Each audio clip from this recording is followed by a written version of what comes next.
What's up, everybody? It's another episode of the Mike Podcast that's mixed in chat. It's your boy D-Lo. I'm with your boy Hobby. What's up, what's up? And my uncle is a special guest, Cha-Cha. Hooty hoo! What it is. Let's do it.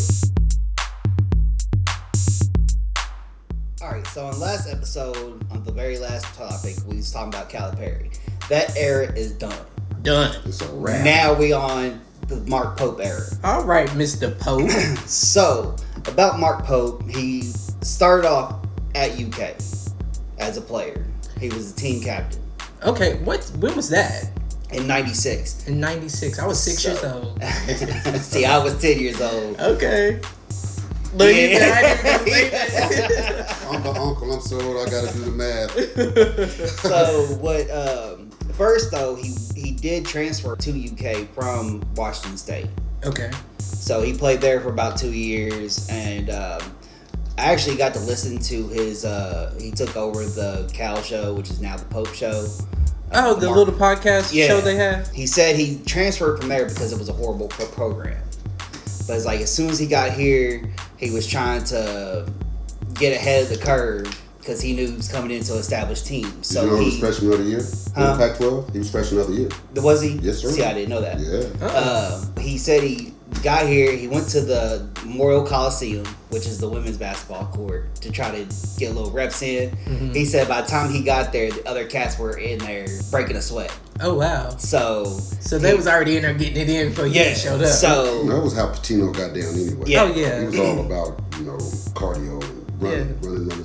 Yeah. You gonna work it even when you ain't at practice. You still gonna get in there and do it. When he transferred, he had to take a year off because at that time, if you transferred in colleges, you had to take a year off. Was he red-shirted for a year? Is that what they call it? So then he played the 93-94. So, Cha-Cha, what you don't know is I'm not big on sports. Like, I'm not big on basketball. Oh. Like, I know a little bit about UK, and I know a little bit about sports, like the red shirt and all that. But, like, as far as, like, sports, I'm more of a soccer, tennis type person. Okay. Well, I got some UK gear. I might go on and initiate you. All right. But you gotta give it back. Oh, shoot. You borrow it. Yeah, and UK gear is expensive. Yeah, if you die hard, it's just it's what it is. Yep. So by the time the 95-96 time came, he was team captain, and they won the championship. That team was called the Untouchables. Okay. So that's where I grew up with, was that era of basketball. That Kentucky team. You remember when I was telling you on the other episodes that it was I wanted to take it back to the culture. Like, that was the culture. That was when you grew up with the team. Yeah, and that's when they said that he was coming back, and they said that he had been a Wildcat. I was like, oh, okay, so he's gonna bring back some culture. That's what's missing. Yeah, make the fans fall in love with him. But he did do a stint he did get drafted to the Pacers in 96 after that, and then he had about, what was it, a 6 year? About 5 or 6 years with the Milwaukee Bucks. In fact, he was part of that team. They went to the Eastern Conference Finals. Well, he had about 6 seasons altogether in NBA. So did he only do 1 year at UK? No, he did 2. Okay. Technically 3, but he was off that year. Okay. When he transferred. Oh, the first year he couldn't do anything. So okay. he had 2 full years of playing. Okay. Because I was just like, hold on, he was only there for a year. How he get cultured in that much time? But okay, I get what you're saying. And then him and Jeff Shepard were roommates. Now that's Reed Shepard's dad. Okay. So come on, full circle. And then and that was the one thing he was talking about, like how he has so much enthusiasm for this school. Like, when they first did a special thing for the 96 team, they had Najee Muhammad talking about it. I remember that name. And then they had at the end of the video, they had him standing on the BYU court, and he ripped off his suit, full UK gear. Yeah, he even did the little arms. Yeah, I was like, okay, he really is. Yeah, so he's all about Kentucky. Like, he loves the school, and that's what we need. Yep. So because I feel like he's gonna bring people that actually love ballers that love the school too, and that's his plan. Yeah. So I don't know if y'all got to watch the induction speech. No, I haven't seen it. I've seen a little bit of it, but no, I haven't seen it. Well, when they opened up, they came in on the bus, on the UK bus, in Rupp Arena. So they actually came through Rupp Arena on that big old bus. Yeah. That was the same thing they did in '96 when they won the championship. Yeah, bring it in through the. Oh, see, I was so young, I probably didn't even remember that. That was the same thing they did. How did they get that big old bus in Rupp Arena though? So that was the wall was open real wide. They've got an opening. Wow. Well, they would have to with all the concerts they have. But they had all the they told everybody to show out. And even he had a message for everybody to say, show out, show them what Kentucky's made of. Yeah. Now, at Arkansas, when they did Calipari's, they had a little backdrop because they had empty seats. We had no empty seats. The thing is, I don't even think that they had anybody in the actual, arena, in the chairs that are in the back. They had a few, but it wasn't nearly as much as UK. So UK showed out. They had over 25,000 people show up. They had to turn away 5,000 people because they was overpacked. But it was good though. They came out. Mitch Bernhardt came out and did his little speech. They had to give him a jersey, which the jersey they handed him was at number 23. And I even looked at my mom and was like, that's not his jersey. Right. And he even was like, he folded it up and he was like, you know what? If we're gonna do this, we're gonna do this right. He's like, normally they would hand you a jersey, take pictures with it. He's like, but we're not gonna use that jersey. So he brought out his jersey from back in the day and took a picture of it. Okay. They had his family there, all 4 girls and the That's wife, wild to me. And they all was wearing his jersey. You can feel the excitement of it. But most people are tripping about is he's a new coach. He only's been coaching for 9 years. He started at Utah Valley, and then he went to BYU for 5 years. Which, his record's really not bad as a new coach. He has 187 wins, 108 losses. So that is about a 63% winning percentage. So it's not bad at all. And if you split that up, at Utah Valley, his winning percentage was 58%. Yeah. And Brigham Young was 68%. So to me, he's improved. Even if you go into his year by year, his first year he was 12-18, then 17-17, 23-10, and then 25-10. Yeah. So that makes a difference. Yeah. That makes a difference for a young and upcoming coach. Yeah. To me. Oh, yeah. And then people keep tripping because they're like, oh, he doesn't have any championships or any tournament wins. But if you look at him as a player, he already has one with UK, which puts him on par with Calipari. Right. So did you watch UK back then too? Yes, sir. So what are your thoughts on him becoming head coach of the Cats? Hey, like I told people, to me, it's not about getting a big name coach. It's just not. It's all about giving a young and up and coming coach a chance. And I've researched what he's been able to do. With Brigham Young, this was his first year in the Big 12. That's Kansas's conference, Kansas and Baylor. And he beat them both. And they made it into the NCAA tournament. Now, their record was not great, but it was enough. He got enough key quality Tier 1 wins to get, an at-large bid into the NCAA tournament. To me, that makes a difference. Well, and he can coach too, because you got to think of the people, because BYU is a Mormon school. Yeah. So you have to make pretty much big commitments to even go to that school. You can't have premarital sex. I don't think you can even have caffeine. Yeah. So that's like a Christian involved. Or a Catholic school? It's a Mormon school. Mormon religion, yeah. Oh, yeah. So the religion comes first. So you gotta fight off temptations and be disciplined. And so how are you going to be able to recruit kids, young kids fresh out of high school, and have them fight off temptations? Right. We can't ask Rick. And they're away from home. Because I know what I did. Rick don't know away from mama. I know what I did. I know what I did at home. So Rick Pitino knew the kids couldn't resist temptation when he went to Louisville. But yeah, my biggest thing is I think that it's good that they don't have somebody that's big, as far as a coach, because I feel like when they had somebody big, big name coach, it was only so they can get people pushed into the NBA. And they was like, we just want to get as many people from UK basketball players pushed into the NBA so we can say we're a mecca for sending people to the NBA, which I felt like that was stupid because you were throwing away the culture at that point. Well, it wasn't fair to the fans because number one, it took all the way to the SEC tournament for the team to gel.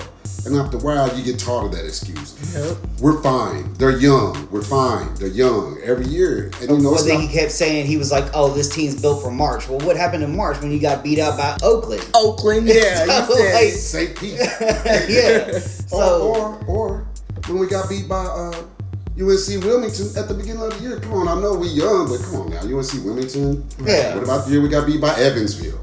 And they got beat by Kansas, and BYU beat them, and they also beat Texas. Right. I think that was, what was that, a double overtime win too? Yeah. And the one thing I like about his strategies as a coach is like you can tell he learned a lot off of Rick Pitino. Yeah. Like he's got he's got like a run and gun method with the threes, and he kind of pacing spaces. Yeah. Plus his defense. I've actually watched Pitino. You know, he's at St. John's now. Yeah. And his defense is still impeccable. They actually got a NIT bid and he didn't take it. I wish he would have. I think he should have made the NCAA tournament, but I've watched him play, and he coaches just like he did at UK. He picks you up 90 feet, and he made it hard for teams, and he was in the Big East, and he made it hard for teams. So if Mark Pope can bring that energy, then I'm all in, because Cal's defense was suspect. It was which makes no sense, because when he was at UMass and Memphis, they was talking about how big of a defensive coach he is. Well, me as a person that's not a sports analyst and just a fan of UK, I'm just ready for the culture to come back. I'm ready for those times like back in the day when they would have scrimmage games and the stadium would be packed just to watch a little scrimmage game. That's the thing though. It's like I said for the introduction speech, when they brought the bus back in, they had everybody coming off. They even had the 96 team coming off the bus. Oh, that's and then dope. they had him holding up the national championship they won. Like he did back then. Yeah. Okay. And it was the same exact setting. So it brought me back to my childhood.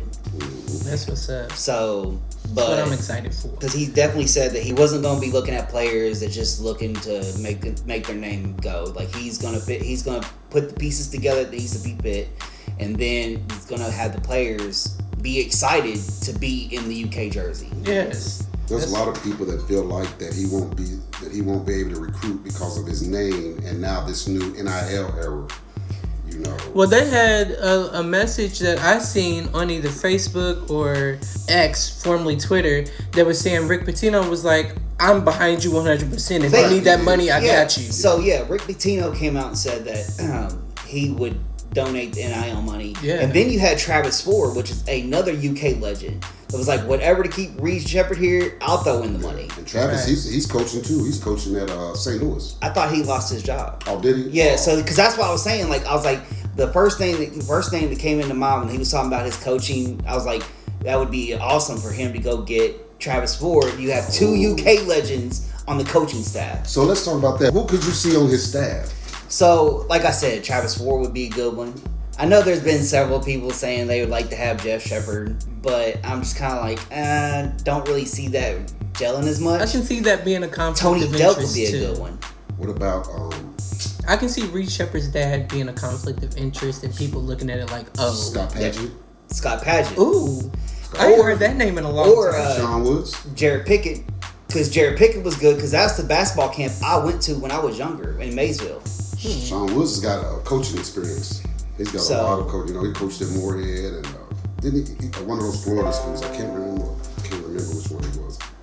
But yeah, I think if it's gonna be anybody, because I know he brought in a person for the offensive side from BYU, but that hasn't been determined yet. But I honestly think that he should go get like a couple more Kentucky legends. That way they can let them know like this is the type of brotherhood that we have. Yeah. Because even he said that if they lose a game, they're gonna be on the group chat clowning them. So the real fans know anything. We just asked, as a true Blue fan, BBN, Big Blue Nation, just be patient. Yes. Just be patient.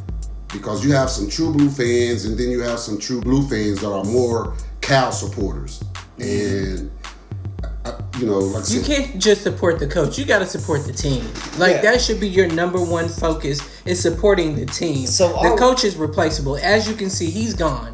support the team that's there. Right. Support your hometown team, because those are the people that you really are rooting for at the end of the day. You're not rooting for the coach. Well, he's already got 2 commitments that are hometown people. And I love it. You got Travis Perry, which he's the one that he introduced at the introduction speech. Okay. He stood up. He got a lot of love. I gotta go see if this is on YouTube. I'm sure it is. And then he got Trent Noah. Trent Noah's another Kentucky boy. Okay. And then I think he's bringing one from BYU. His name's Colin Chandler. Yeah. And from what I was reading about him, if we can have Reed Shepherd running the point and then him as a shooting guard, it's gonna be deadly.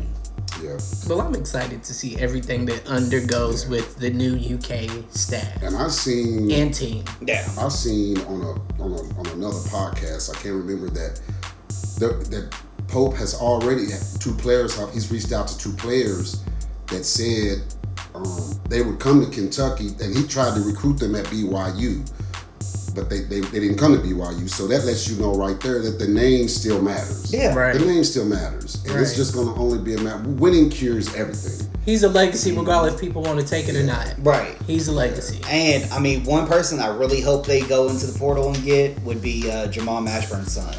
Ooh, yeah. One. Now he went into the transfer portal.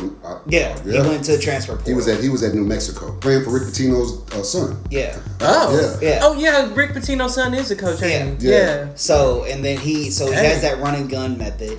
He might have that Rick Pitino heat that he had back in the day. He also he played a lot of minutes doing 14 points per game. So he's a beast. We could definitely use him. I just think it's time for a different culture. I think these one and dones that Cal was bringing in, that was cool. Everybody didn't get to play, so it didn't serve its purpose. And then not only that, we weren't winning anything. And it's okay to bring them in, but if they're not effective, then it's a waste of time. So it's time for a change. I'll say this: I can't wait to see what unfolds with the UK. Oh yeah, trust me, because I'm gonna bring that news. Yeah, so, I can't wait to hear it. But yeah, this is gonna wrap this segment up. So we'll be back with Cha Cha for what's going on in the NBA.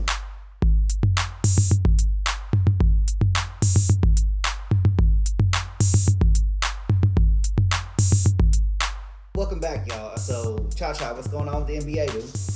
Well, as you know, the NBA the regular season is shut down, and we're into the play-in phase where yesterday we had the Western Conference with the Lakers and the Pelicans. And I got a question. Yes, sir. What does play-in mean? Well, in the past, it was the top 8 teams from each conference. But then what they did to expand it, and I think to increase revenue in the NBA, was they added 4 more teams.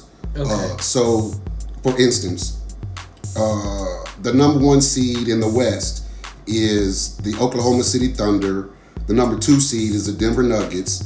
The 3 seed is the Minnesota Timberwolves. The 4th seed is the Clippers. The 5th seed is the Mavericks. The 6th seed is the Phoenix Suns. Okay. And so from there, you have the play-in. So the play-in will determine. Well, yesterday the play-in was for the 7th seed with the Lakers and the Pelicans. Okay. So the Lakers won. So now they automatically have the 7th seed. The Kings won. So it's like a miniature tournament within the tournament to fill a seat. To fill up the last 2 spots. Gotcha. So it's now, instead of the top 8, it's the top 6. Got you. Sorry I interrupted. I'm just trying to figure it out. No, because I was kind of thinking about this today. I'm like, I was looking at it because the play-in is fairly new. Okay. And if somebody were to ask me, I kind of really didn't know how to explain it until I kind of was just glossing over it today. And it's the same thing with me because I knew it was to fill those last 2 spots in, but it's like they have if they get beat, then they have an elimination game. Yeah. The way it's structured is kind of it's not really an elimination game. For example, the Pelicans were the 7th seed, and the Lakers were the 8th seed. Right. And so they matched up. And so with the Lakers winning, that pushed them up to the 8th seed.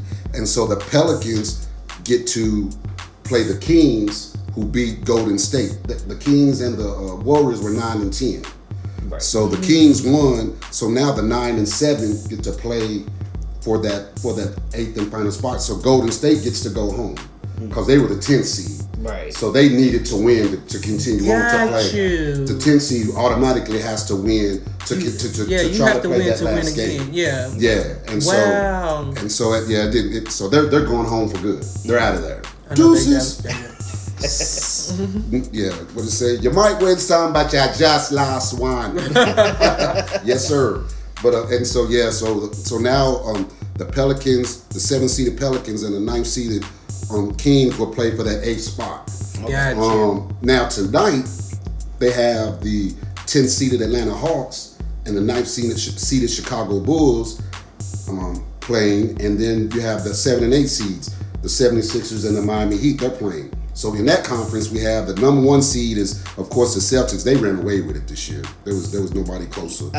So as a Celtic fan, which I know you are you really worried about them in the playoffs? You know what? Yes. Well, no and yes. The last part of the season, they gave up 30-point leads a couple of times. See, I think what it was they was resting, and he was kind of working with his bench more to get them more playoff ready. Well, there was one game that they hadn't even won 60 games yet. They were still trying to get to 60. And they were up by 30 in the fourth quarter and lost to the Atlanta Hawks. Oh, wow. And Trey Young was out hurt. So they get to a point. The reason I wasn't always a Celtic fan, so let me say that first. Oh, I know that. Don't do that. I wasn't always a Celtic fan. Let's fan. make that very clear. Let's make that clear. To be honest, I'm throwback. I was a Seattle Supersonic fan, which are now the Oklahoma City Thunders. Yeah. You know, I started watching NBA in '78, and But I latched on to the Celtics when Brad Stevenson of Butler. Yeah. Because I liked the way that he focused on defense and the way that they moved the ball. Because today's NBA, I'm not going to knock it. It's just different from what I'm used to. When I grew up, it was, take the easy 2. Yeah. But now you'll be on a fast break, and a guy will have a wide open layup, and he'll kick it out to wide open 3. Yeah, I know that kills me. So I'm just not with that. And so Brad Stevens, and just like Golden State with Steve Kerr, they do a lot of ball movement, and in and out and in. And that's why, and a lot of people ask me why I like the Warriors, like when they was like the Warriors, is because they had that ball movement. It wasn't like some of these other teams that you go, I go type mentality. Yeah. Like they had that ball movement. You see people cutting, and I like that type of ball play. Yeah, in today's NBA, it's a lot of ISO, dribble. Let me try and make a move. Can't get it done. Let me kick it over to you. Yeah. Dribble. You got a little motion, but it's dribble. Maybe kick it in. There are no bigs anymore, no natural bigs. Right. So it's a lot of dribble. See what you can do with it. Dribble. See what you can do with it. But the Celtics move the ball around, but they can get a lot of. They can get 3-point heavy. Which I know last year that was their downfall, when you could see Tatum, he could have had the layup, but he kicked it out. Yeah, he needs to become I hope he's a better finisher this year. His driving to the basket, he could not absorb the contact, and he was trying to, and he would the referees, he's waiting on the referees to call something, so he's pouting going back down the floor. So this is his chance. This is him and Jaylen Brown. This is their chance, and so I think that if they're focused and don't be 3-point heavy, because they're the best 3-point shooting team in the league, but just don't live and die with it. Oh yeah. Yeah, you can't leave them open. So as long as they don't run into the problems like they did with the Heat. Oh my gosh. So the Knicks are the 2 seed. And they don't have Julius Randle. I know. They actually seem like they've been playing better without Julius Randle. Brunson, man, he's a difference maker. Dallas should have paid that man. Yeah. I don't know. I guess they figured Luka could get it done, and then they could, of course, they picked up Kyrie later, but Brunson is a true point guard, and he gets it done. So they end up being the 2 seed. Milwaukee Bucks are the 3 seed with what's his name? Giannis actually just got hurt. Oh, Every time. So I don't know how well they're going to be. Anthony Davis is next. So I seen that LeBron was hurt too. No, he actually balled out last night. He actually balled out. Yeah, the Pelicans. They got the Pelicans number. They had the Pelicans number. They beaten the Pelicans. I believe the last four to five times. And so and it has not been pretty. It has not been pretty. Yeah, they got the Pelicans are more athletic and young and have more talent. But well, if they win, who would they end up facing? Who was that? The Lakers. So, they're in. They play the Nuggets. Oh, they played the Nuggets. Yeah, they made it to the 7th seed. Which they got swept last year by the Nuggets. So, but Denver's not the same team this year that they were last year. I think teams they came on late to get that 2 seed. Yeah. To get that 2 seed over the Timberwolves. Well, and I think a lot of people they was kind of at the end of the season kind of strategizing where they wanted to be at because they didn't want to face certain people at the beginning of the playoffs. Right. The Clippers didn't want to go against the Thunder or the Nuggets because let's just the Nuggets they're a young team, but they got a chip on their shoulder. Yeah. But being that young, I think it's gonna hurt in the playoffs. So my question to you is, of all of those teams that you have said have officially already made it into the top 8 on both of their sides, who do you think is the biggest threat to your team, the Celtics?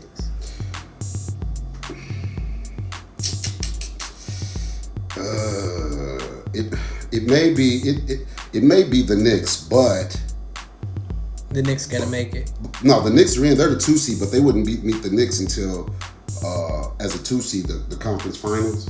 If they both 1 and 2, it's like the top and the bottom bracket, so they wouldn't meet them to the end. Which that actually would be a good conference final game, though. Okay, so let me run some numbers by you. Okay. The Celtics were 64-18. Okay. 64-18. The second best team was 50-32. Oh. Yes. The third best team was 49-33.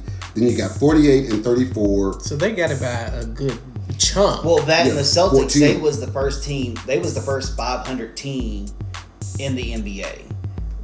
So that's the winning percentages. Okay. It's broken down in decibels instead of percentage.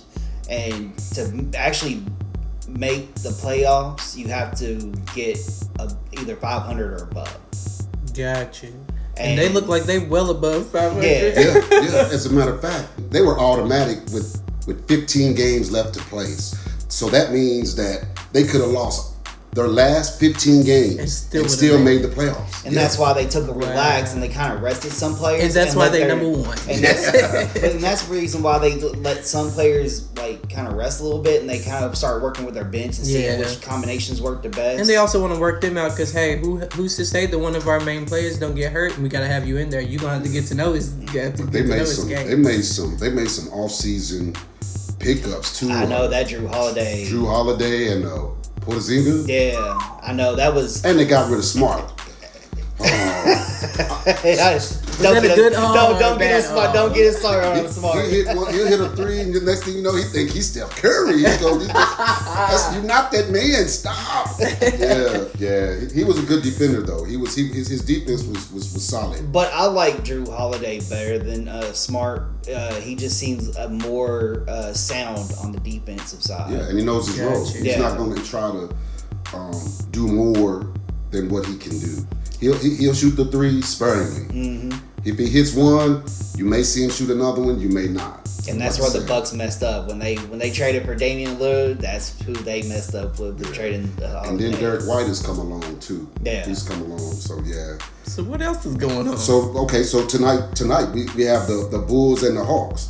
So and I've looked at this and they're evenly matched because the Bulls ended up being 39-43 and the Hawks ended up being 36-46. But the Hawks lost their last 6 games of the season. Ooh. They lost their last 6 games of the season. So just imagine if they would have just split that.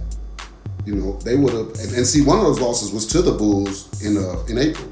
In April. So They met, 3 times this year? So the Bulls are like, we about to give y'all another one of these ass whoopings. Yeah, they've been taking it to them. You know? So they met 3 times this year, the Bulls and the Hawks. April 1st, February the 12th, and December the 26th, with the Bulls taking 2 of 3. You know, and both of those wins were with Trae Young, because he went out February the 23rd. So, you know, they actually played better without. He's actually back the last 3 games of the season. So they won out of their last 6. They lost 3 without him, but they couldn't win with him the last 3 games of the season. So I don't know. So I really don't know what his impact is going to be. But they're solid. They're solid, and so if the Bulls don't bring it, you know, it can go either way. I mean, okay, April the 1st, that was probably the biggest win, the biggest margin. Atlanta won 113 to 101. That's 12 points. But the other 2, Chicago won by 10, 136 to 126. And then in December, Chicago only won by 5, 118 to 113. Now check this out. This is team stats. Right. Total points average for Atlanta, 118.3 points a game. Chicago, 112.3. That's just 2 threes. Rebounds a game team-wise, 44.7, 43.8. So they're really close. Yeah, it's gonna be a really close game. Assists, 26.6 for Atlanta and 25 for Chicago. And this is so what these stats are. Their total stats against each other, not the whole season, just against each other. Steals, 7.5 for Atlanta, 7.78. Ooh. Blocks, 4.5 for Atlanta, 4.8 for Chicago. Field goal percentage, 46.53 for Atlanta, 46.98 for Chicago. Free throws percentage, 79.75 for Atlanta, 79.909 for Chicago.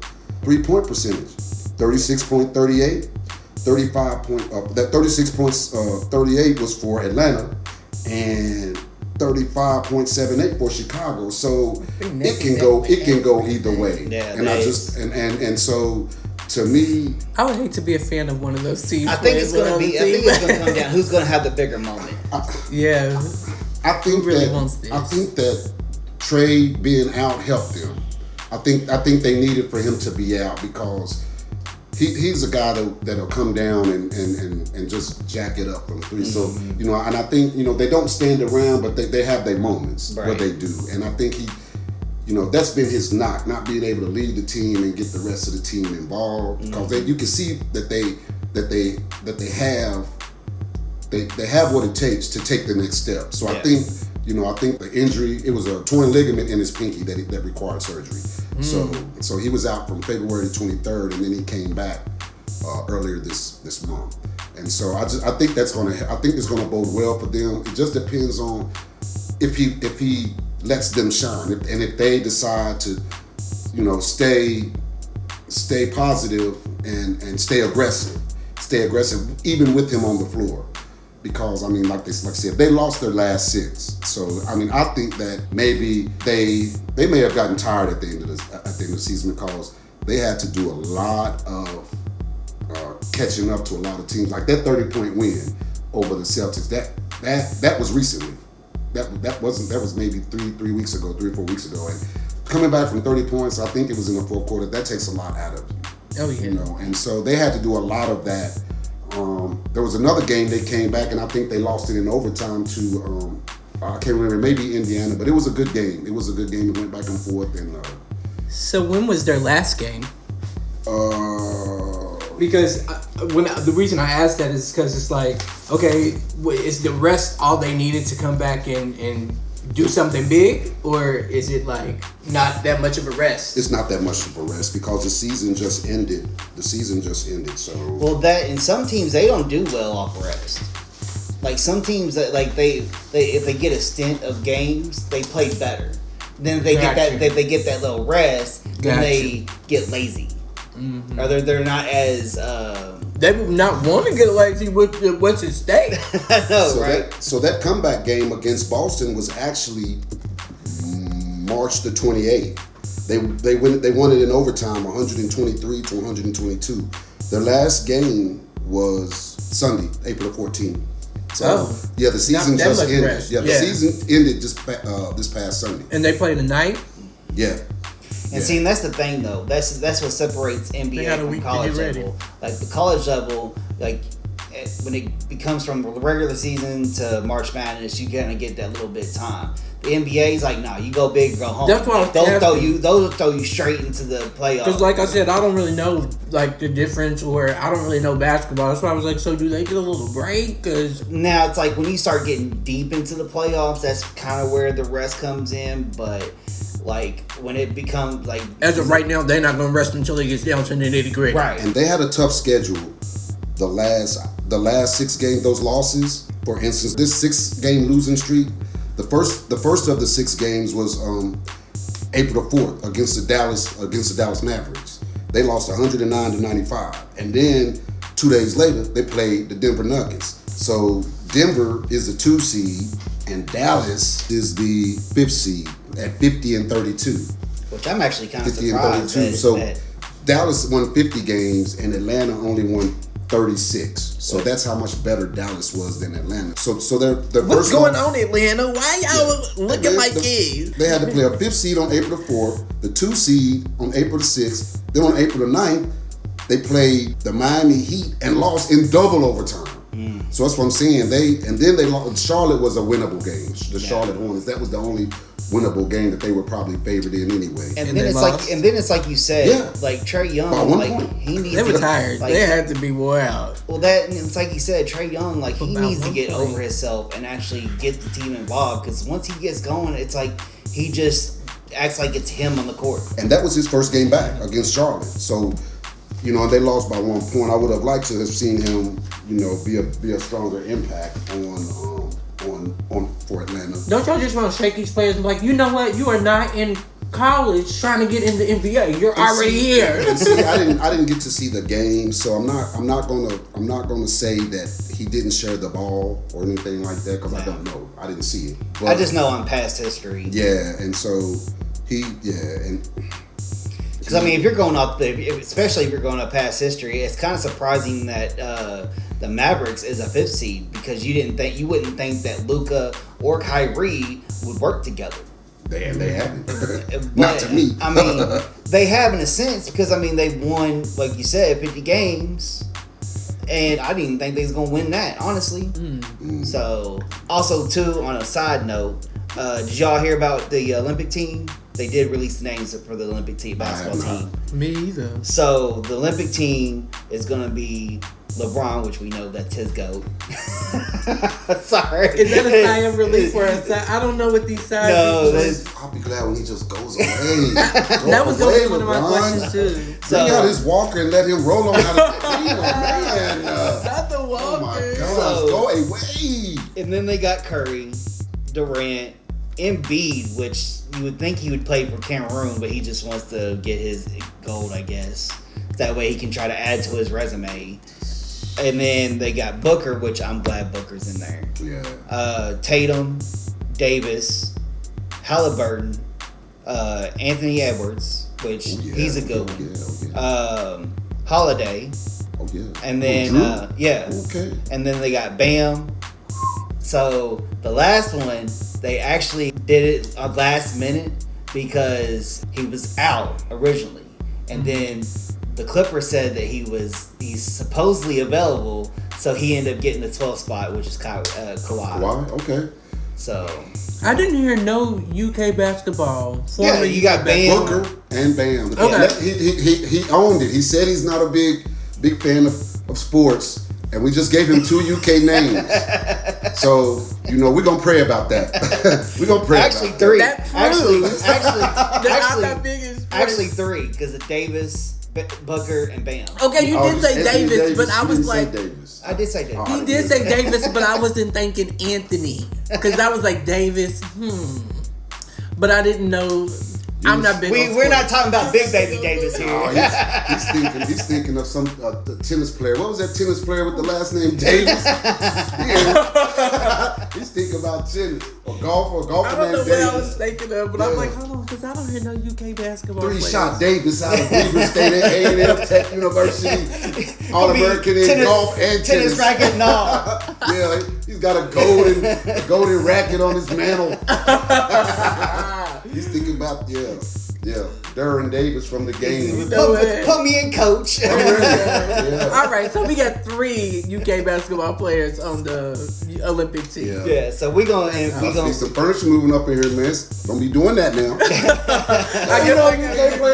Watch your mouth, man. I gotta get versed in UK basketball at least. You go stand in the corner, man. You can put in time out for that one, bro. Okay, so yeah, time out. We gonna get more in the Olympics because it's gonna hit. And Who's I feel the coach?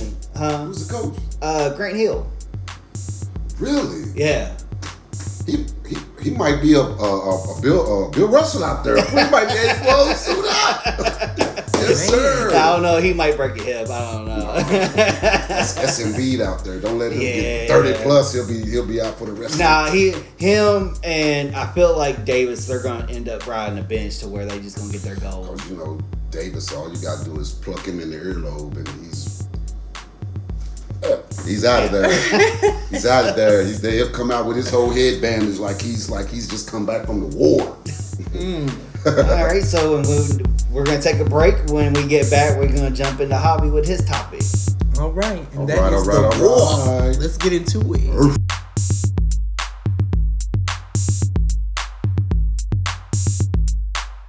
All right, so over the weekend, on Saturday, the United States Air Defense intercepted Iran's drones that were targeted at Israel. Yeah. There was like over 500 drones and missiles that went out, and they intercepted 99% of them. Well, as of now, Israel is saying that they are going to strike back. They don't know when or how, but they are going to retaliate. And the United States is saying, well, we don't think that's a good idea. We think that since everything was intercepted, nobody was really hurt. I think a girl was hurt, but she wasn't killed. Right. Nobody was really hurt. We think that you all should really sit back and think about this before you start something big.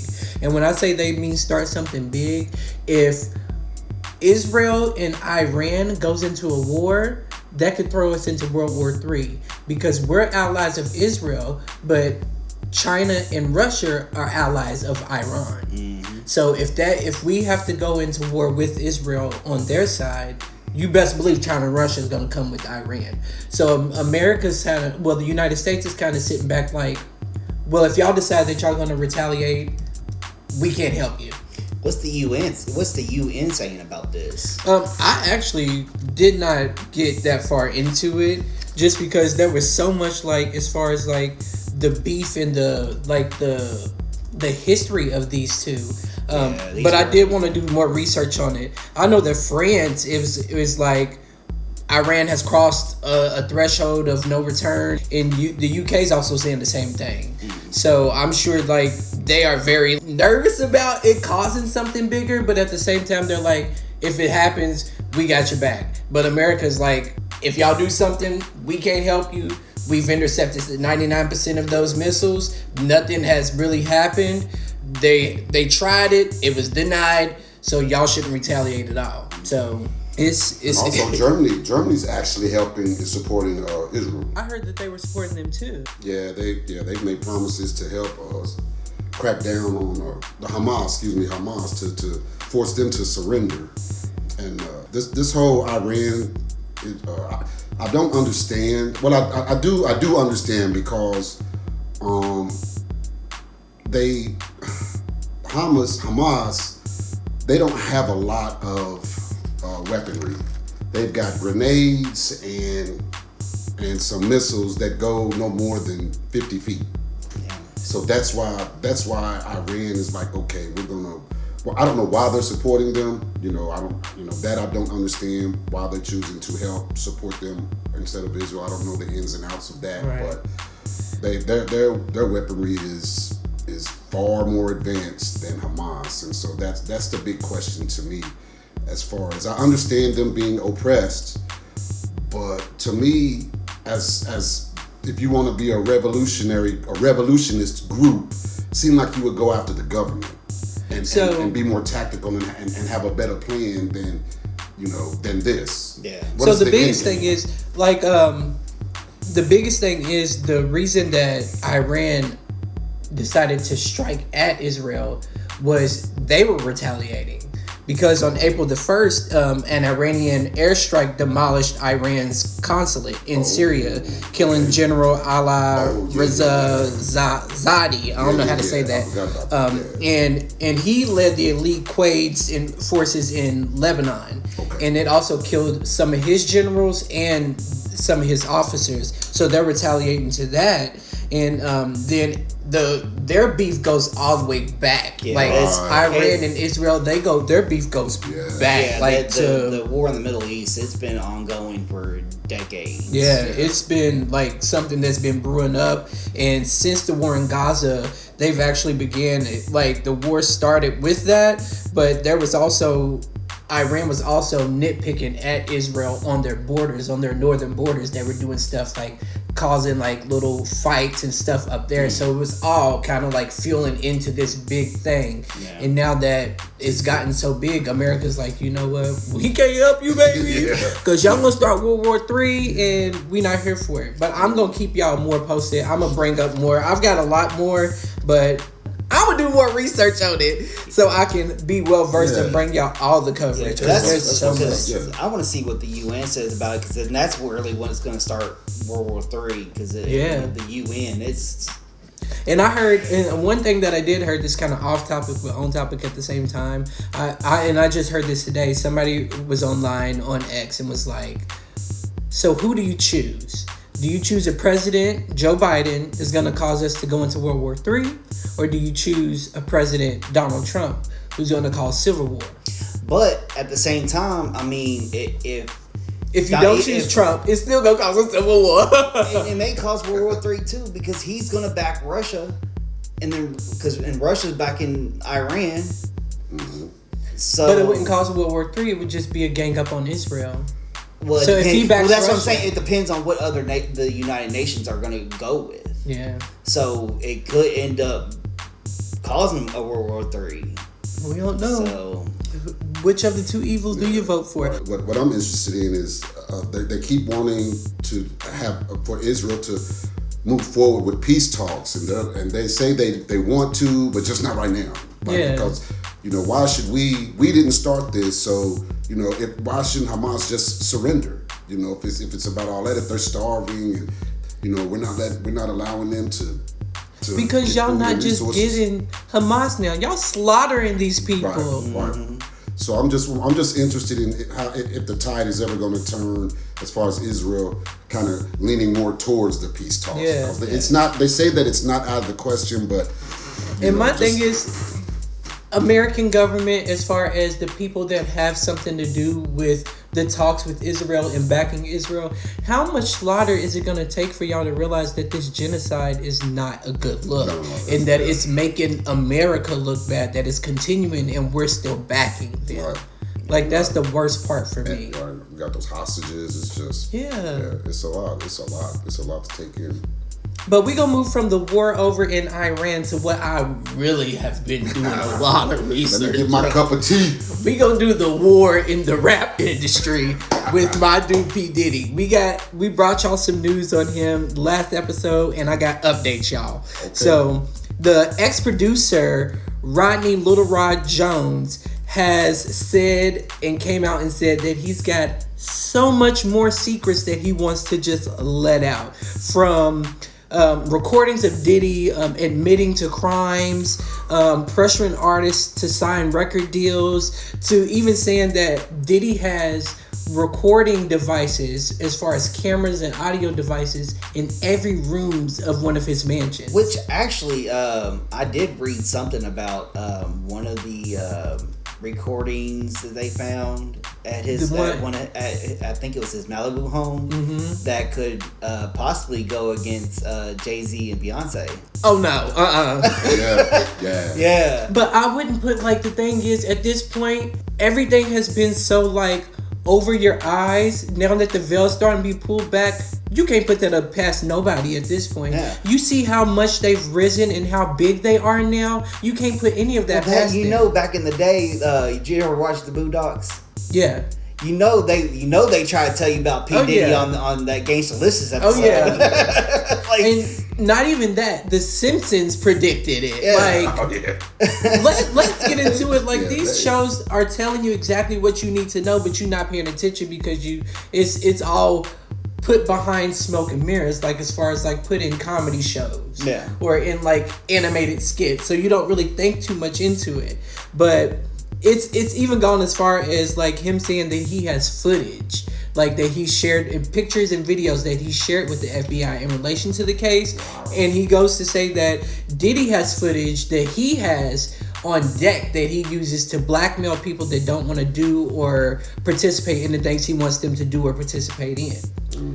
Not just that, we not just gonna talk about Diddy, but his ex-girlfriend, not Cassie, Young Miami is getting sued for something that her, Diddy, and Fabulous did, which is a song that they made, and they were referring to this particular trademark that belongs to somebody else. So the people that own the trademark are coming at them like, you are using our trademark's likeness and we want our money for it. The trademark is Act Bad. Young Miami, which is Carisha, something of that nature. She's made merch with Act Bad on it. They have this whole song that's dedicated to them just constantly saying Act Bad, Act Bad, Act Bad. But the owner of this, a gentleman by the name of Larry Taylor, who's a rapper in Houston, and he says that he has that trademark. His company is Act Bad Entertainment. And he said that Young Miami's merch items conflicts with his company's branding and the overall likeness. And so Young Miami wrote on X and was saying, like, I don't make no money off of this merch. The merch that's out there, I don't make money off of. I don't believe it. Because if you putting the merch out there and people are buying the merch, where's that money going? Right. Even if it's not going to you directly, it's going to the likeness of you. Yeah. So whether it's going somewhere. It's going somewhere. So they want their money. So whoever the money's going to, you need to go ahead and bring that forward. Instead of saying, like, oh no, like, yeah, I made the merch, but the money's not going to me. Are they getting it for free? No, because it's on there for a price. Yeah. Yeah. It's getting crazy out here. But before I open it up for us to talk a little bit more about it, P Diddy's son of Carisha. Yeah, Carisha. Rebecca Brownlee. Okay, Miss Brownlee. Yeah, Brownlee. Oh, ghetto fish. P Diddy's son is facing a lawsuit and charges. 2, his youngest son, Christian Combs, has been accused of SA, which we know that is. I don't want to say it because we are on Spotify and they like to cancel you for saying exactly what it is. And drugging women, too, in a looming lawsuit. So, like, he's being accused of the same thing his daddy's doing. He getting to his dad's stash. My thing, but hold on, wait. Because he also have allegations of helping recruit the young girls for his daddy. Ooh. Yeah. Identity of the woman that came forward has not been revealed. But Christian made a statement on X and posted saying that it's all cap. And we all know what all cap means. Like, for those of y'all that don't know what somebody says when they say you capping, they mean you lying. Like, it's fabricated. It's a lie. Yeah. What do we think about this? From Cassie doing her whistleblowing on what he did, and then her getting settled outside of court for $30 million and still working with the FBI, to Mr. Lil Rod Jones coming up and saying he's got all this evidence and he's ready to work with the FBI, to Carisha, Miss Young Miami getting her lawsuit. Diddy's empire is falling. And I want to know who all in that empire is going to end up being too, because you know what's going to the other names. Yeah.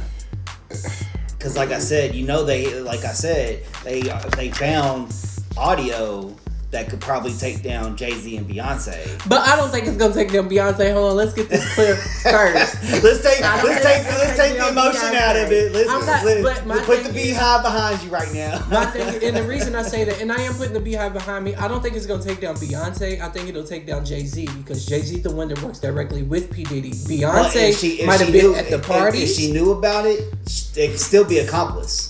And see, and I question that because I'm looking at all these podcasts and there's people coming out of the woodworks. Like one person, he's coming out with a story that, P Diddy was roofing the drinks and saying, don't touch these are for the females. So you know about it. And so you're going like, okay, I'm gonna walk away from the table. I'm gonna go on over here to the bar and get me a real drink. But so now you're telling it. Speaking up. Right. Yeah. Right. Until now. So what is the difference? And so I think I just think it's going to take a lot more than just naming names. Yeah. Because you can name a name, just like they named Prince Harry. Mm-hmm. He's in one of the documents, but you don't know what capacity these names are in. Right. And then Beyonce saw Cassie getting abused, so she pulled Cassie away. That's a story where she sat with Cassie and did not leave until Cassie was protected before she left. And then that was a story. And then there also was a story about Will and Jada when Puppy was dating Jennifer Lopez. Yeah. And how they was trying to get Jennifer into a threesome with them. Well, boy, they've been known as Jennifer's been implicated in stuff too. So man, that Hollywood money is dark. It's dark money, man. It's and dark. to think all this time growing up, I was wanting to sing, I was wanting to be a dancer. Ooh, I want to go to Hollywood. I want to be famous. And now I'm looking back at it like. That was the cost to get there. See, I just wanted to play ball. That's all I would. And then you go all the way back to think, okay, so if P Diddy's living this life and he's done all these things, who taught him how to do these things? Because somebody had to give him these keys to success to make him do the things that he's doing. Or treated him that way. Like I joke, like I just wanted to play ball, but I mean they even had LeBron in some of those videos at his parties. Yeah. It's not just money changes. It's not just the industry; it's the entire foundation. Because you also got to see that these rappers are linked to basketball teams. Hell, half of them own a basketball team. Yep. And they have the basketball players on their payroll. Jay-Z goes to every game. Like he's sitting front row with Beyonce. Well, I think he even has a Brooklyn Nets. Yeah, he has a team. Well, that and I think don't one of them actually have like a what's it called? That's just part of what Cleveland. The Cleveland Cavaliers. I'm kind of nervous to see if UK gets implicated because Drake was hurt almost every game. Wait. Now Drake has done it in the transfer portal, so he's probably done it. I don't know. He can always dip to Canada. You know what? I mean, just like Jay-Z and Beyonce went to Paris, but I'm still gonna say that they're Switzerland for now. Because that's another thing. When Diddy's house got raided, there was talks that Diddy had went to an island that couldn't extradite, but it was just his plane went there. He was still in the States, but Beyonce and Jay-Z did go to Paris. When that was I don't know if that was in correlation to what was going on, or they just wanted to take. Well, there was I think there was a video. It was P Diddy. He was walking up on Justin Bieber. And like you can tell, he was patting him down for a wire. Mm-hmm. Oh, really? Yeah. But you can. But something that you said, and something that you might be able to correlate with is Diddy has always had allegations following him his entire career, all the way back to Tupac and Biggie. That's what I was going to say. Biggie, Tupac and Biggie. Yeah, and now people have definitely been coming out talking about that. That he named names. He's like this stuff can't keep happening, but he used it, And then he brought something up the last episode, saying like, you see how abrupt it was when Mace separated from P Diddy, and then Mace went back to the church. Well, now he's even coming out with new music stuff, and because now he can do it on his own. Well, that and some of the stuff that he comes out with, it's not like what he was doing at Bad Boy. Like it's a little darker and a little more gangster. So like in these names that are coming out, that's the thing. Like, and the bodyguard for P Diddy and Biggie, you know, he's on a lot of podcasts. And one of his recent ones was saying P Diddy was mad one time. He said, you know, the East Coast West Coast beef. He said, this has got to stop. He said Tupac, Biggie, and there was one other person named. Somebody got to die, and he named both of them. And the dude was like, did he just say Biggie? You know, and so there's a lot of stuff going on with P Diddy like that, man. When it comes to that money and just people just coming out of woodworks and just, it's a good thing Craig Mack passed on, man. Don't tell me what he would have came out with. And then who is it in prison? Who's in prison right now? That's a big word. Suge Knight's like, he better not come in here because he gonna die. He better not come in here. And Suge Knight's like making threats from inside. Like, Diddy goes down, everybody's going down. Yeah. And Suge Knight, he was part of it too, because I mean, he had just as much to gain as much as Diddy did from Pac dying. But that's the update I got on the Diddy and Carisha and P Diddy's son. It's just gonna be, who else is gonna be put in these allegations? Stay tuned, because it's gonna be more. It's more. It's definitely more to come. Yes, sir. Yeah. It's definitely juicy. It's juicy. I know.